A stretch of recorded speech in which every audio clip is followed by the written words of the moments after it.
你好。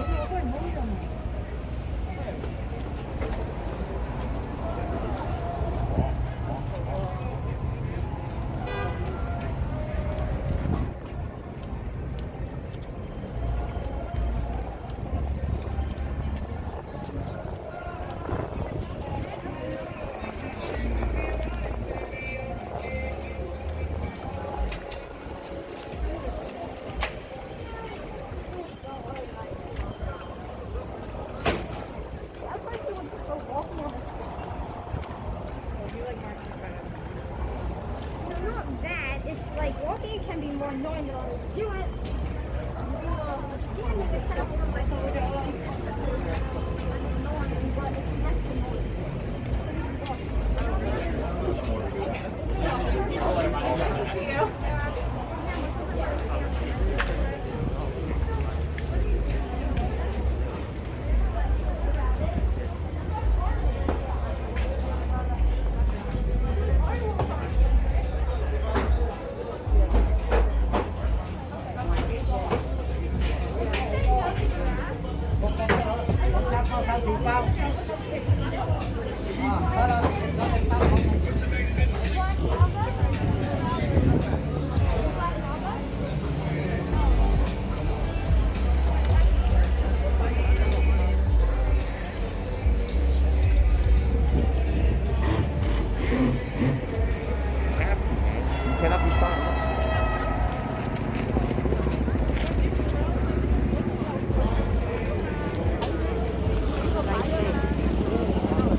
Thank you so much. Show some love to Senator John Liu.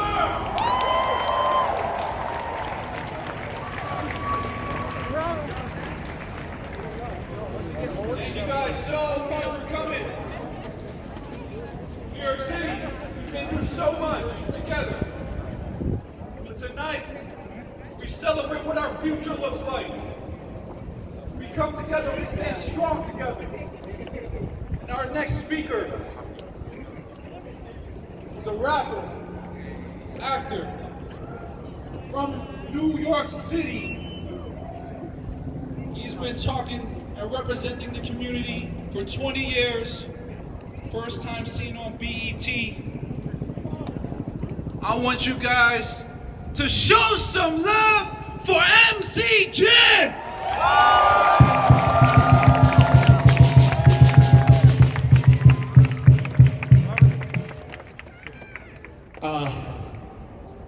It's funny. Out of everything that he said, as far as like my bio, to me, I think the most important thing is that I am also a proud father of two amazing Asian American boys. It's probably the most proud thing I am of out of everything. But thank you, Jack. Thank you, all the organizers today. Thank you, Senator. Thank you for everybody that's here today. It's been an emotionally exhausting past week, past few months, past year, and honestly, decades upon decades upon decades of being silenced, unheard, unacknowledged, and I feel like today is much needed for everybody, for myself, and I'm just honored to be here with you, honored to fight with you, for you, together with you. So make some noise for yourselves real quick, everybody here. So, I'm gonna say this. First of all, use your platform. No matter what your platform is.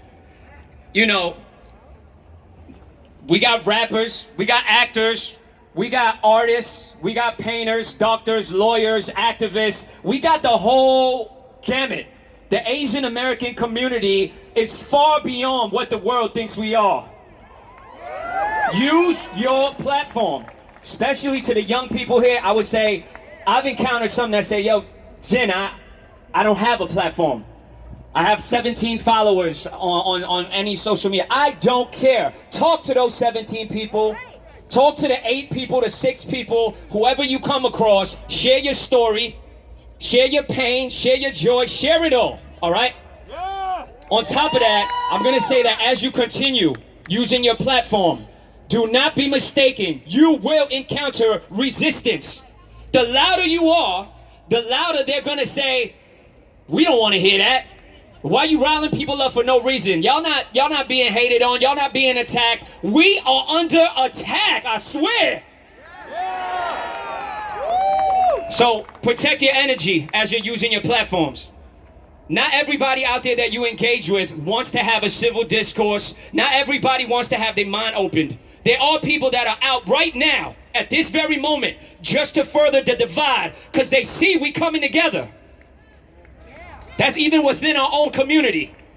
Who's Asian, who's not as Asian, who's more Asian, who's been speaking up, who hasn't speaking up. I don't care about none of that right now. It's time for all of us to speak up. And I wholeheartedly want to thank every non-Asian ally right now. From behind me all the way around to everybody that's not presently here at Columbus Park, thank you for your voices, thank you for your encouragement, and most of all, thank you for your action. Thank you. And on that note, I just want to encourage all my brothers and sisters here, be proud.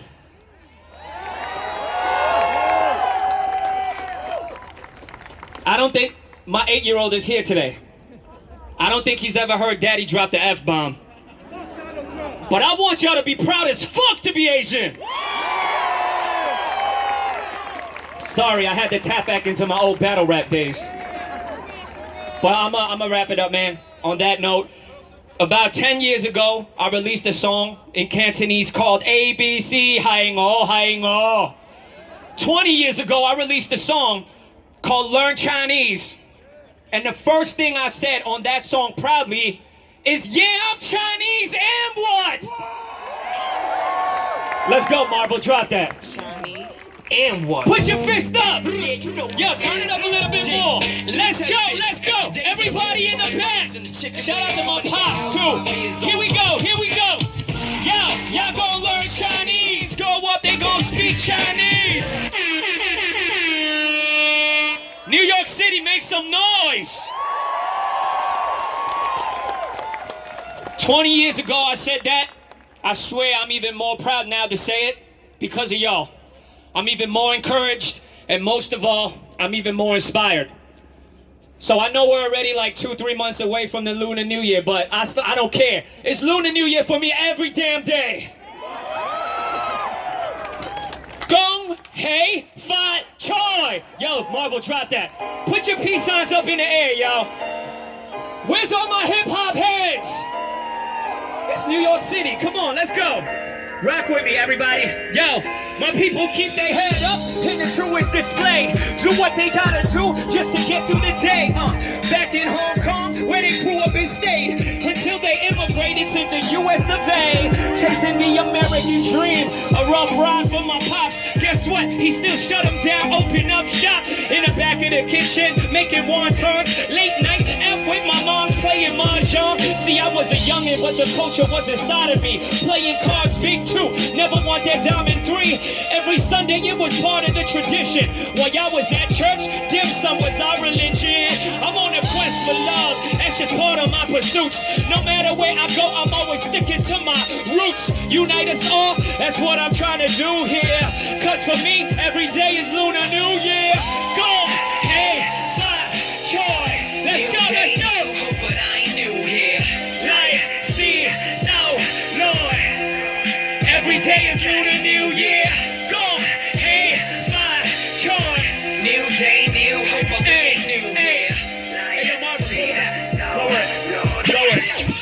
Roll out the red carpet. Guess we finally arrived. 0% luck, 100% drive. For your safety, I went through that crash test. Life is a road trip, can't rely on MapQuest. This is for my sisters and my brothers struggling. Here's hoping that you can find comfort in your skin. Not better, not worse, we just equally blessed. They say we fresh off the boat. Yeah, the key word is fresh.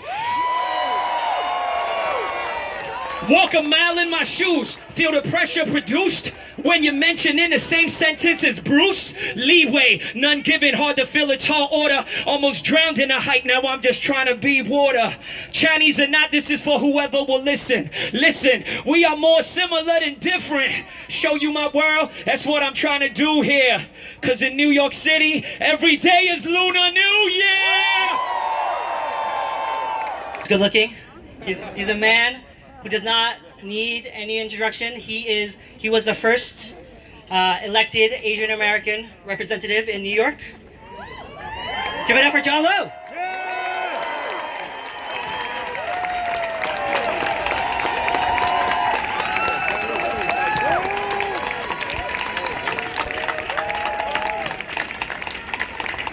Thank you, Ben. Thanks to you, Ben, Jack Liang, for bringing us all together. I wish we didn't have to be here. It was more than a year ago. Chinatown was shut down. Chinatown was shut down before any other place was shut down. And there was no government order to social distance.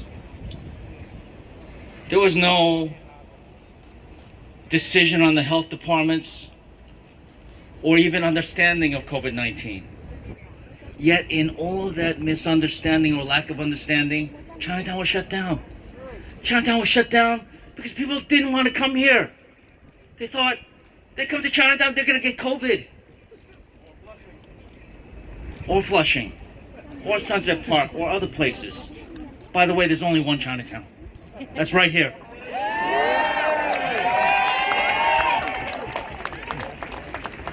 And for over a year, we have seen hate incident after hate incident. People saying, don't sit close to me, I don't want to get COVID.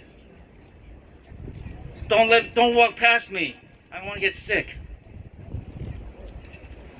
The gestures, people being sprayed disinfectant on because we're Asian.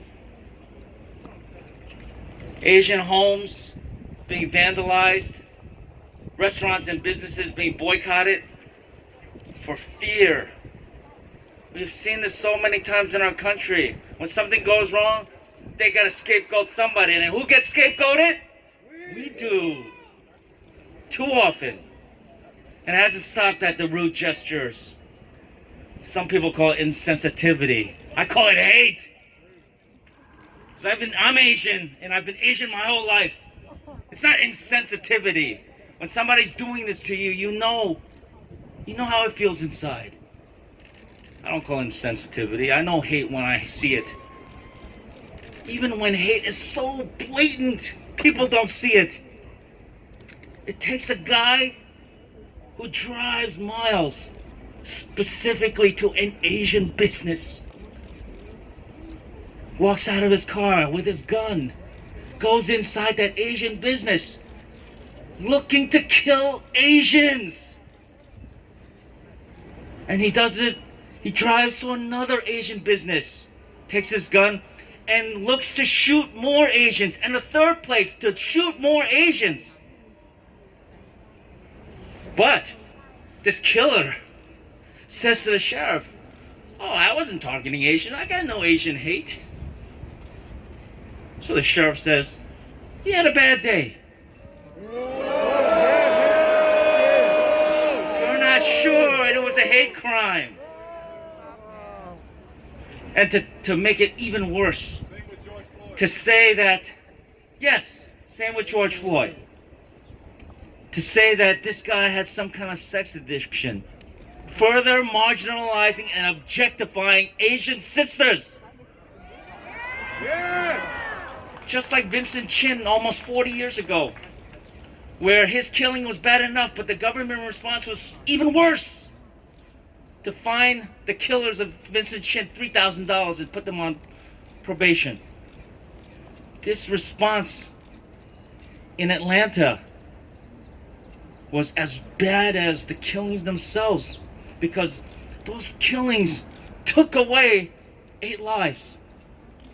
But that government response down there has the potential to put an open target on every one of us in this country. And we will not stand for that.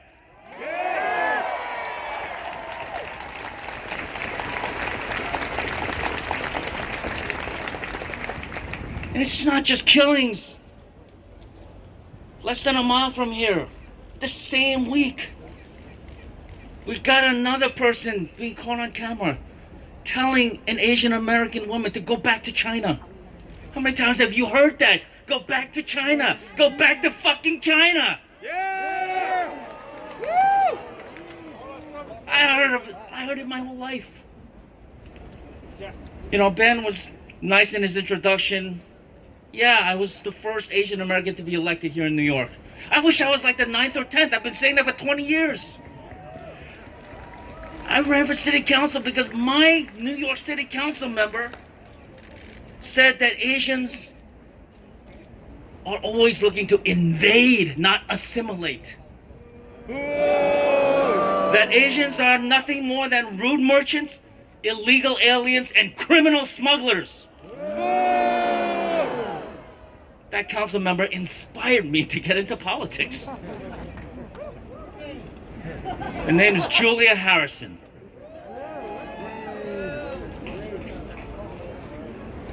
You know, I've been yelling a lot these last few days, and you're gonna hear more people yelling.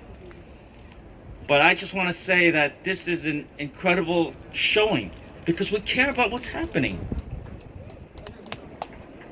But it's not gonna stop at this rally. We're gonna keep going to all the rallies. And it's not just about the Stop Asian Hate rallies. I see many people here who were part of the Black Lives Matter movement last summer.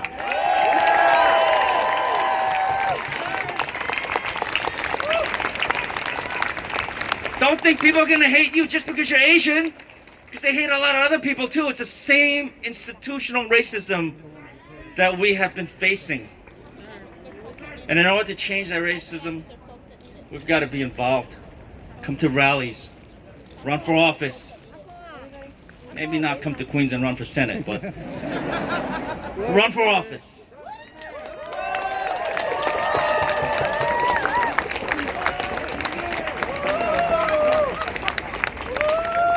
And campaign for Yuli Liu.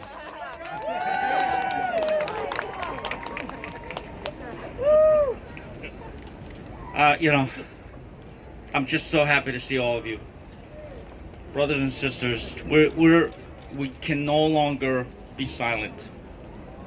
I don't think we are silent, but we got to be even less silent. I want to thank my colleague Brian Kavanaugh, who is here. He represents this area in the New York State Senate. He's been unrelenting in talking about the need to protect this community. But we also have to protect ourselves by speaking up. No more hate. No more hate. We want justice for those victims in Atlanta. No more hate. No more hate. No more hate. No more hate. No more hate. No more hate. No more hate. I couldn't have said it better myself. Thank you, brothers and sisters.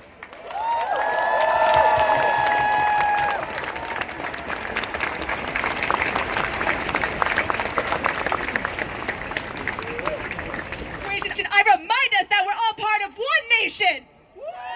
We're spreading animosities and the Black Eyed Peas. Can I have some peace with my black eyes, please?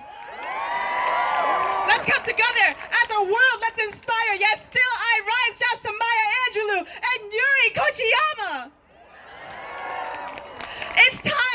for some introspection, take a look at yourself for some personal reflection. Remember, the sun doesn't only shine in one direction. Instead of hate, we can unite in one direction.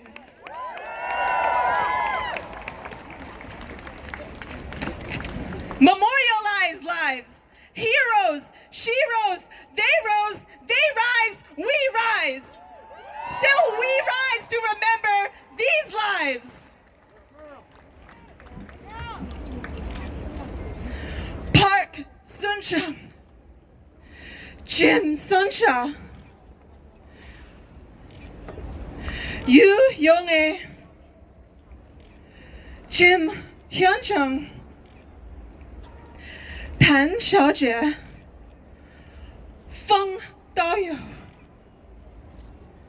Delana Ashley Yan, Paul Andre Michaels. We remember them alongside so many Asian American lives lost, and we will honor them today in our community and our joy.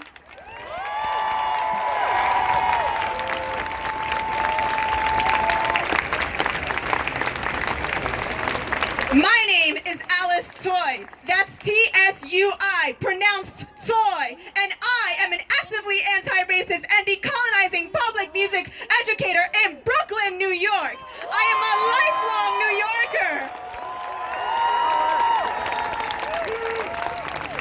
I grew up in New York City and Brooklyn, and I am an ABC Asian-born Chinese, American-born Chinese daughter of two immigrants who are my elderly parents. I serve predominantly Black, Brown, Latinx elementary school students in Crown Heights because they matter. In February last year, when I was walking upstairs in school, a 5th grader stopped me and said, "Miss Alice, someone said you had coronavirus," and I found out it was another one of my 5th grade students who I had taught for many years. This week, a 4th grader called me China to my face, but in those moments, I could feel my extreme rage not at the children, but at the systems of our world that have led my students to say this. I am so mad at the toxicity of systemic racism that we breathe in, and specifically white supremacy for dividing my Black children and I, an Asian American teacher in this world.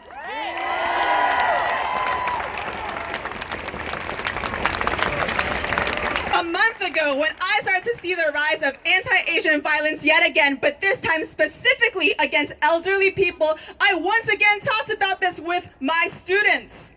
One of my 4th graders, a Black boy, told me, Asian hate won't be on the news until more people die. What does this say about what my Black and Brown students know about our society and have already internalized? I saw the same student this week who said it's on the news now, but I reminded my students that it is important to question who is telling the story, how the story is told, and what isn't being said. Another 4th grader this week asked me if my parents are vaccinated, and I said yes, they are, but I am so scared for them to go outside, so I tell them to stay home as much as possible for their safety just because they're Asian. These are a few of the many necessary conversations on race and racism that must occur in all schools. Elementary, middle, high school, college, and everywhere we are. My call to action to you, everyone here, is to find those emails, those contact informations of principals, teachers, and the educational institutions that are supposed to serve us, that either you yourself have gone to, are in your neighborhoods, or are in the neighborhoods around the children that you see getting hurt, and not just the Asian neighborhoods, in every neighborhood. And these are the demands that I have already written, and you can find them and will be emailed to you afterwards. 1, acknowledge and teach Asian American history, lives, and arts, including and beyond Lunar New Year.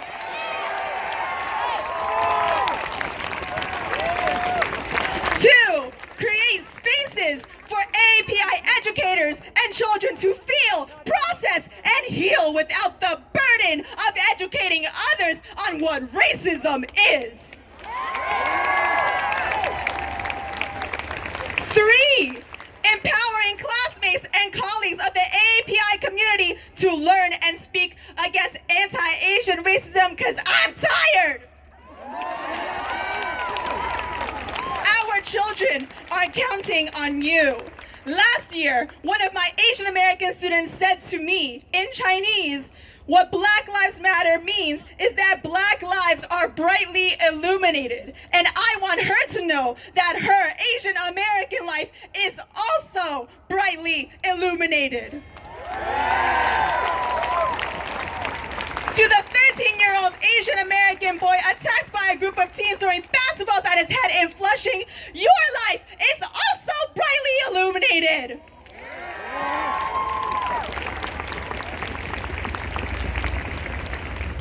To my Asian American community, I see you, I hear you, and we are here. To my fellow Asian American educators, take up space. True equity work does not exist in the black and white binary. And to all educators, we must work toward the collective liberation of all BBIA, Black, Brown, Indigenous, and Asian peoples, and all racially minoritized people.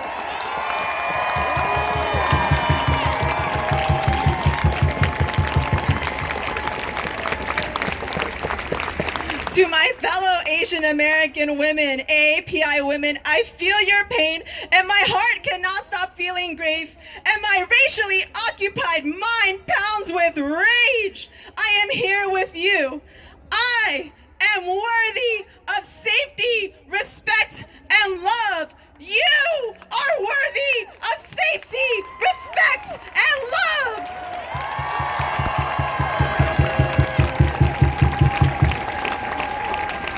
To the allies, accomplices, and co-conspirators, I see you as we stand in solidarity, and I hope you are doing as much and everything that you can, including the action item I named before, to support us beyond this moment.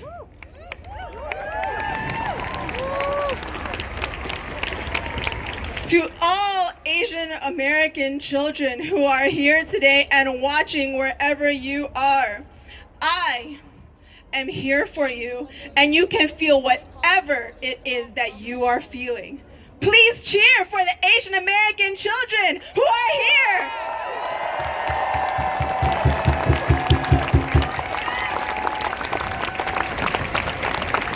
You matter. I want to tell you, children, that you matter. Your feelings matter. Your identity matters. Everything about who you are matters. You shine so bright with your golden light. Everyone, say this with me for our children. I shine bright with my golden light. I shine bright with my golden light. I shine bright with my golden light. I shine bright with my golden light. Teach the Asian American children in your lives to say this for themselves.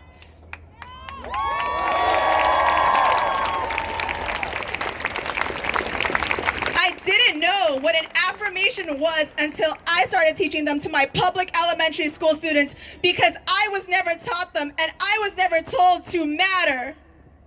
I share these next affirmations with you for yourself, for ourselves as a community who is healing and a community who can celebrate our AAPI joy, because our community is golden. I will say that, and please repeat after me. I am worthy. I am worthy. My voice matters. My voice matters. As Jack said before, when I say we are golden, you say we are worthy. We are golden. We are worthy. I want to end with this final note.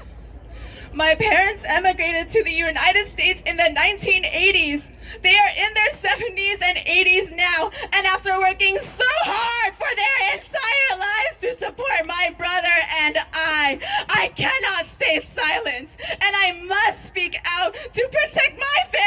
and all of our families so they do not need to live in fear.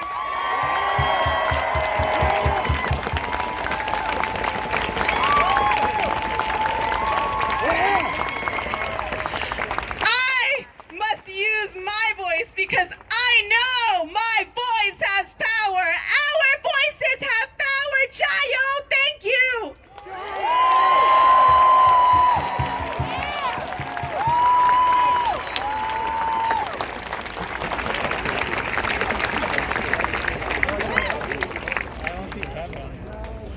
I just want to say, yes, wow. Mr. Mayor Andrew Yang!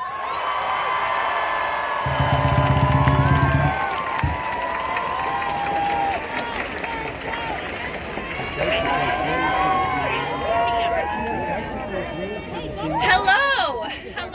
Thank you so much for having us today. Wow, what a crowd. I am so moved to see you all here today. I'm so moved by your presence, your solidarity, your signs. It gives me hope for our community. It gives me hope for our future. As some of you might know, Andrew and I spent several weeks in Atlanta recently working on the Senate races. In particular, we spent a lot of time with the Asian American community there to get out the Asian vote. And I'm proud to say that our vote made the difference. Yes. So to everyone listening, never take the Asian vote for granted.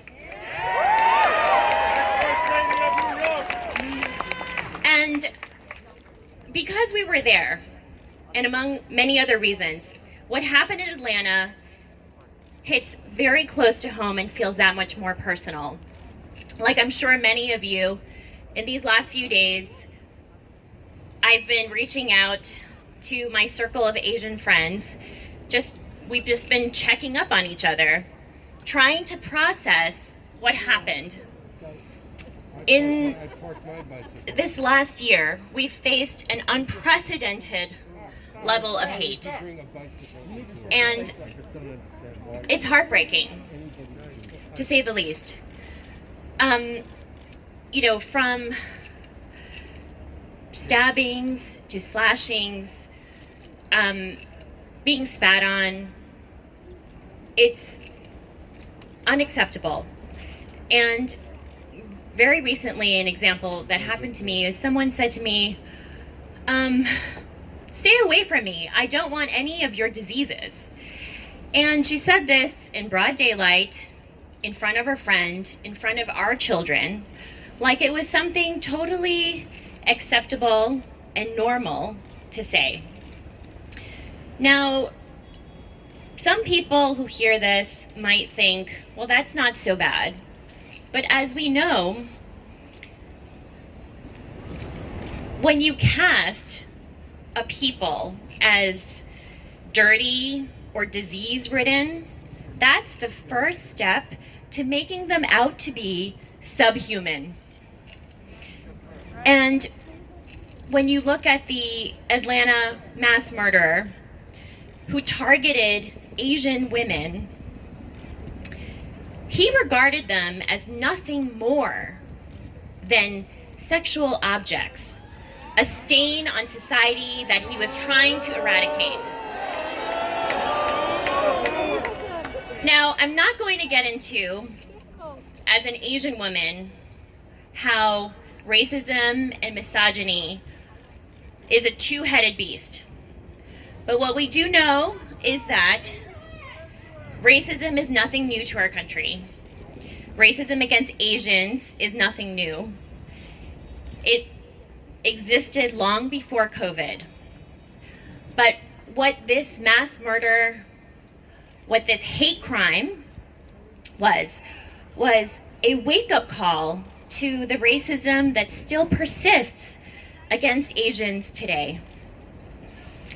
Now, I've been getting an education in these last few days on just how few people outside of our Asian community realize the extent of the racism against Asians.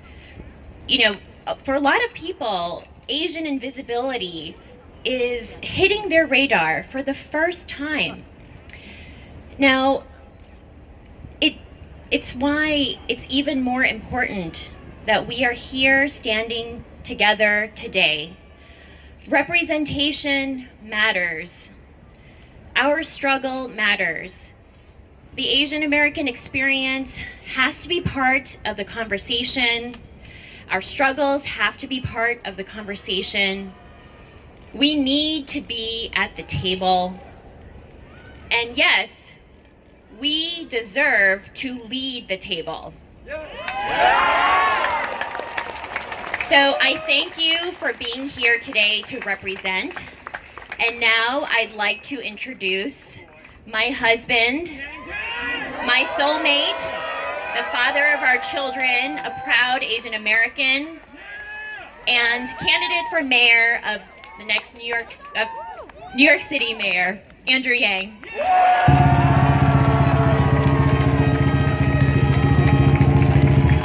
Hello, New York City! How beautiful are we?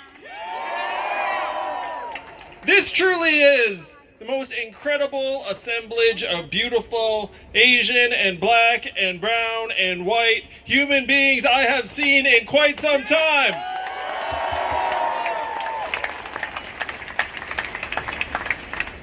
First, let's give another round of applause to my soulmate, my rock, the true rock star in our family, my wife, Evelyn. Many of you know that Evelyn herself was the victim of sexual assault by her doctor, and I found that out a number of years ago, and it ate me up. I felt like I'd failed her as a husband, and she went through it for a period alone, and then we shared it as a family, and then years later, she had an opportunity to potentially share that pain, her story, with the world. And as her husband, I was just awestruck by the courage for her to even consider that, to consider something so deeply personal. And I wanted to be supportive at every stage as her husband. I said, baby, like whatever you want to do, I'm 100% behind you. But I will let you all know in my heart of hearts, I wanted to get that fucking guy really bad.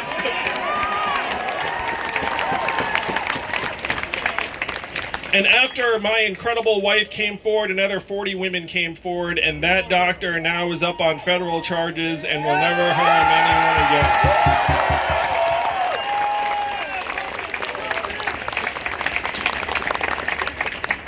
again. So that story, unfortunately, is something of a precursor to what our community has experienced over the last number of days, the last number of weeks and months. It has been staggering to see the racism against our community morph and metastasize into something dark and virulent and increasingly dangerous. I remember when I first felt it, it was a little more than a year ago today. You all probably remember too. Remember that first time when you actually got that extra glare, animosity on the streets here in New York? Raise your hand if you remember that. Oh, we all remember that, don't we? And then at first you're thinking, okay, maybe that was just that one person, maybe it was just in my head, but then you kept experiencing it, and then you were like, no, this is not in my head. And then the first time you saw on video an elderly Asian woman shoved brutally to the ground, or someone spat on, or someone punched or beaten, then you thought to yourself, this is at that level, that it would stay just the spitting, the dehumanization, on that level. But we feared that this day would come.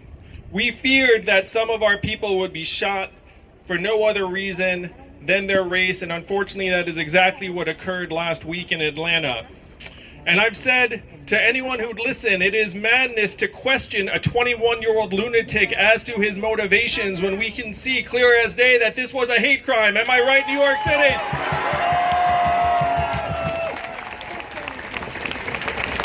Every Everyone who is Asian American knows that these women were targeted on the basis of their race. That if you go to an Asian-owned business in an Asian community and you open the door, you know exactly who you're going to find. You know exactly who you're going to murder in this case. And as Evelyn said, we spent weeks in Atlanta, Georgia, making the case among the Asian American community that we needed to invest in our future, that we needed to get out and vote. And so it was deeply personal seeing these women's stories. I actually imagine, as I know Evelyn did, like, was there a chance that we met them when we were out among the community, knocking on doors, speaking in plazas? The Asian American community in Atlanta, if you have not been, it is amazing. I was blown away.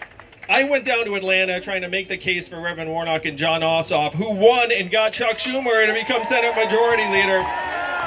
And as Evelyn said, the entire country has many people to thank for that, but among them it is the Asian American voters of the state of Georgia. Asian Americans are 4.7% of the vote there. Do you think that did not make a difference in an election where there was a 1% margin and Asian Americans went 2-1 for the Democrats?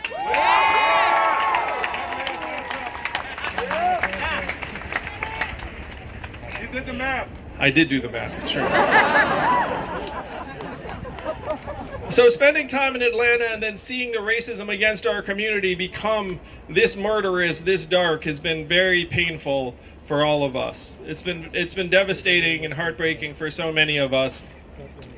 And the question is, are we going to make this mean something to our families, our community, and the country? Are we going to make these women's lives and passings mean something? Are we going to make them mean something, New York City?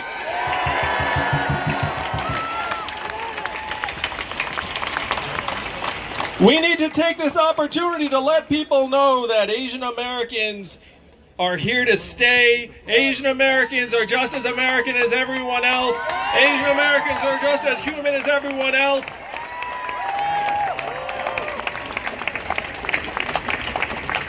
And I do remember vividly growing up, son of immigrants here in New York State, and feeling like my Americanness was being challenged at every turn. There weren't many of us on TV. I remember I would bug my parents every time Connie Chung came on TV until eventually they got tired of it. And I want to give another shout out to some of the Asian American artists and creatives and creators who are here today and who are making the case around the country. When I ran for president, you know some of the first people that gave me the time of day? The Fung brothers, who are right there. We know that their parents were not that excited about their career choices, the Asian American creatives, you know what I mean? It's probably somewhere with running for office. Yeah, I can push. So we need to get behind and support our Asian American artists and creatives as they tell their stories and ours, am I right? That is actually part of the process of humanization. That is the part of the process of people seeing that we have souls, hopes, dreams, fears, struggles. We may not wear them the same way other folks do, but we have them nonetheless.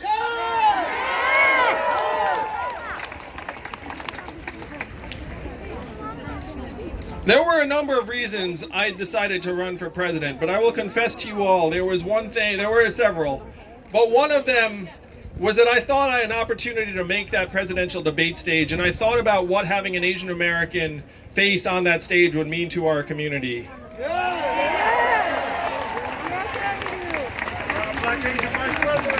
And then I said, you know, like that would have been a game changer for me as a young person, as a child, seeing someone on that stage. And I didn't just make that stage once, I made that stage 7 times, beating out governors, senators, members of Congress, and our current mayor. And I did this in part to demonstrate that there are no limits to what Asian Americans can do in this country. That we are not meant to be relegated to some particular role that has been prescribed. That we can lead, we can dream, we can help this country make sense of what is happening to it and help bring people together. When I was in Atlanta, I had the privilege of visiting Martin Luther King's childhood home, and and as well as the King Center with Martin Luther King's son, Martin III. And I do want to give a special shout out also to our black brothers and sisters who are here today and expressing solidarity with our community. We are so grateful, in part because Asian Americans are not used to people sticking up for us, so thank you.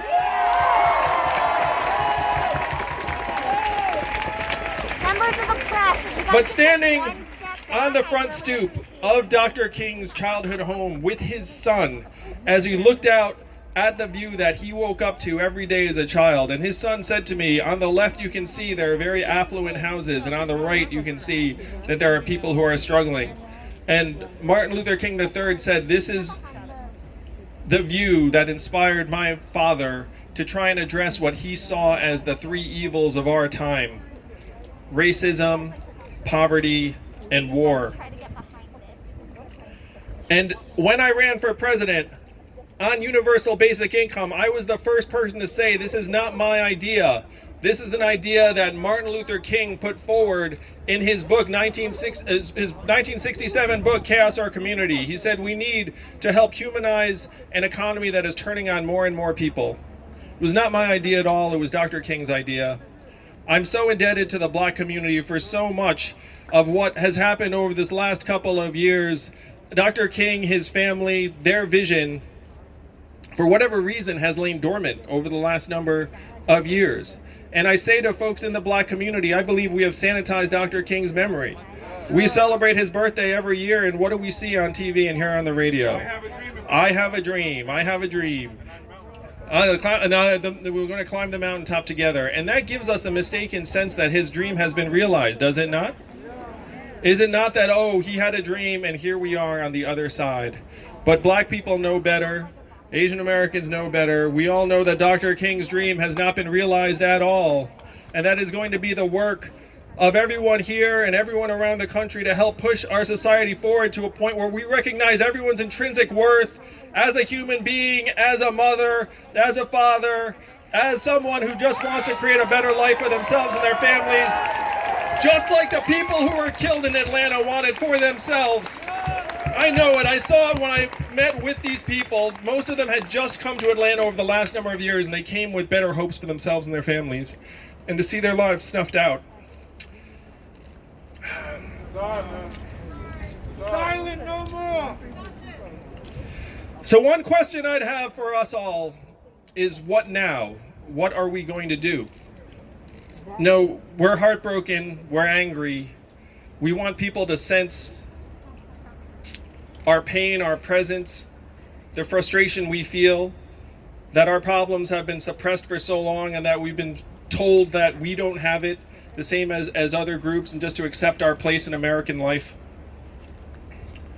But that's not us at all, is it, New York City? We're people of action, are we not? In the world. One of the first things I'm going to do is I'm going to fully fund the Asian Hate Crimes Task Force and the police. This is not an issue that you can have volunteers addressing. If crime against a community goes up 900%, you don't say, oh, we'll let volunteers take care of that. You dedicate resources until that problem feels like it is going down, not up.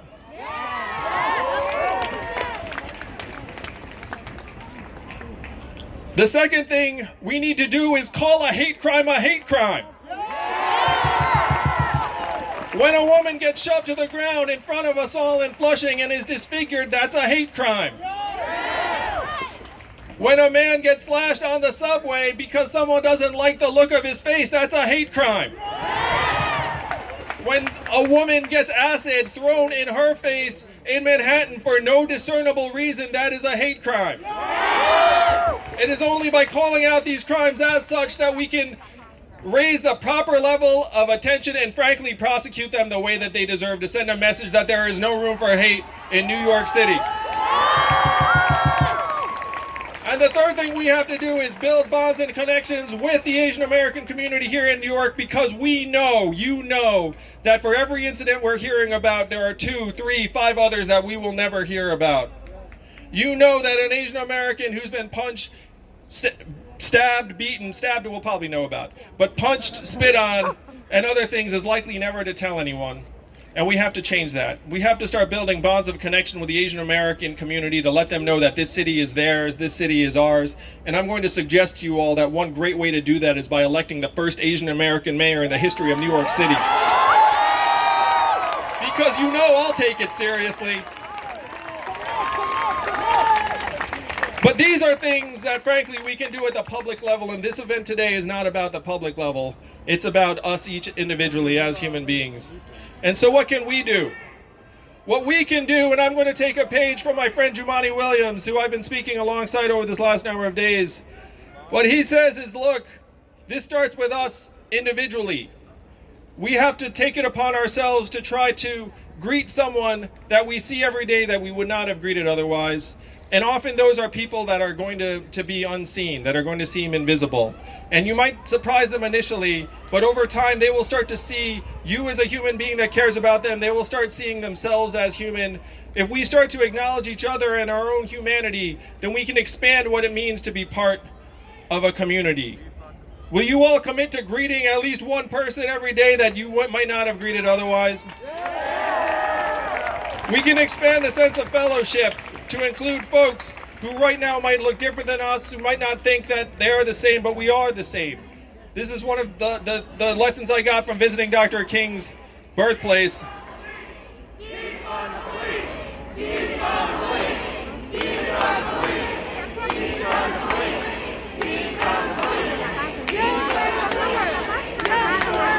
I know there are people that are very passionate about this, but the fact is when someone gets stabbed, you need the police to follow up. That person should not be on the streets.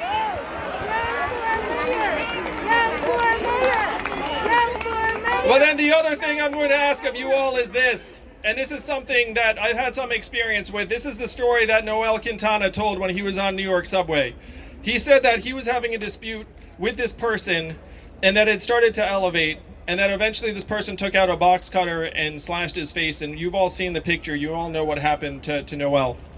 And Noel said, with tears in his eyes, at an event not that different from this one, not that was held a couple of weeks ago in Foley Square, not that far from here. Some of you were there. Raise your hand if you were there.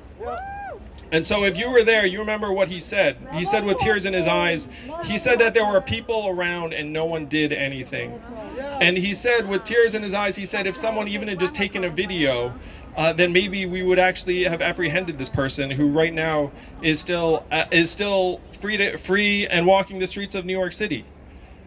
Now, I've had some experience with this. I was in a situation where something was happening nearby me, and there is not really like time to think when you're in that situation. Like, I'm not going to present it's like, oh, like, you know, like some people like are somehow, you know, going to make different decisions. But I will say that the commitment we all have to make, this is the best way for us truly to make each other safer, is that when something is happening around you, you have to do something.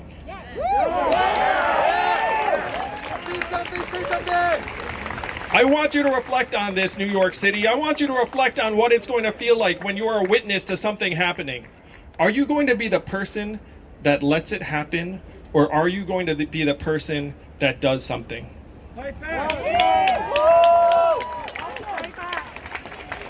Noel Quintana has been asking that question, and that is the second commitment I'm going to ask of you all, New York City. If you see something, you have to do something.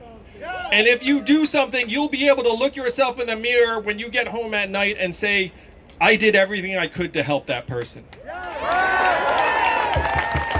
And if you say that and you act on that and you make that commitment, then we have a real chance to rebuild from this, to reshape our community, to let people know that we all have so much more in common than divides us, that we are all human beings, and that Asian Americans should feel as safe walking down the streets of New York City as anyone else in this city. We are just as New York as anyone else. We need to act on that. We need to gather together in events like this, but we need to vote. We need to make our voices heard. And if something is happening in our vicinity that we can do something about, we're damn well going to do something about it. Am I right, New York? So let's help each other. Let's care about each other. And let's rebuild our community, which will include everybody, together. Thank you all so much. I love you, New York City.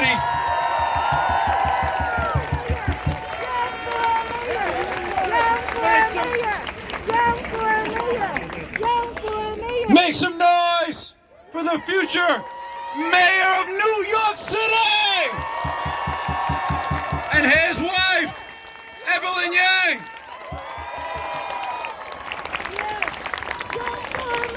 We are golden. Come on, New York voice.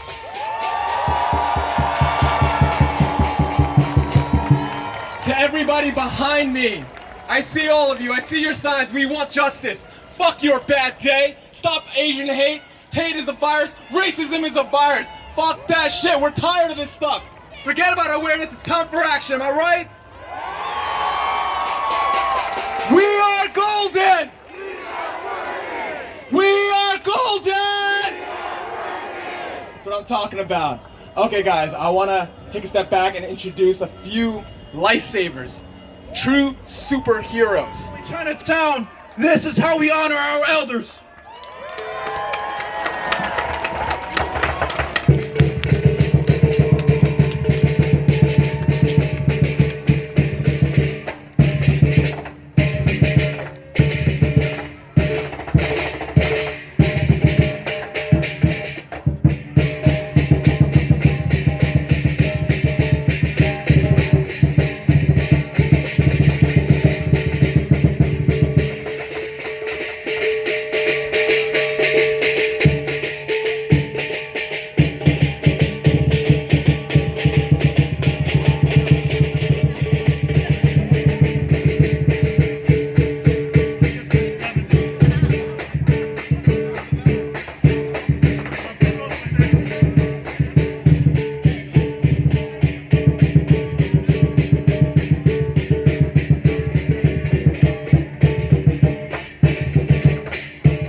Association and our elders.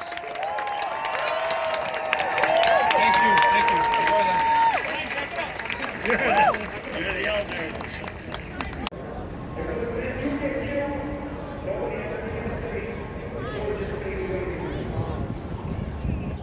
Sometimes I have conversations where I feel like Asian.